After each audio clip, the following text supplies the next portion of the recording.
আপনি বিপদে পড়ে আছেন, সেজদা দেন। ব্যবসায় মন্দা, সেজদা দেন। অসুস্থ, সেজদা দেন।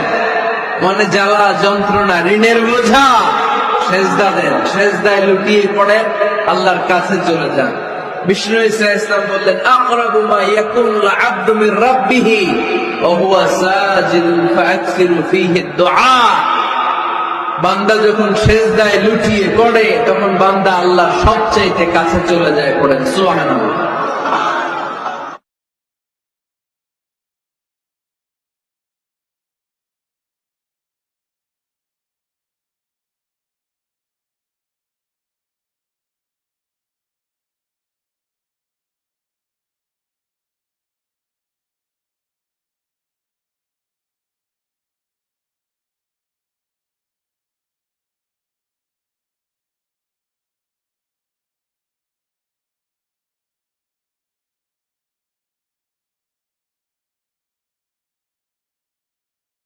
যে স্বপ্ন নিয়ে ব্যস্ত থাকে, যে নিজের স্বপ্ন পূরণ করবার জন্য ব্যস্ত থাকে, দুনিয়া কে তারে ভালোবাসলো, কে তারে মূল্যায়ন করলো, কে করলো না, এটা নিয়ে সে কোনো পরোয়া করে না। বিকজ সে জানে, যদি আমি আমার লক্ষ্যে পৌঁছাতে পারি, যদি আমি আমার স্বপ্নকে বাস্তবায়ন করতে পারি, আর যে মানুষটা আমাকে অবহেলা করছে এর চাইতে হাজার হাজার গুণ বেটার অপশন আমার জন্য অপেক্ষা করছে।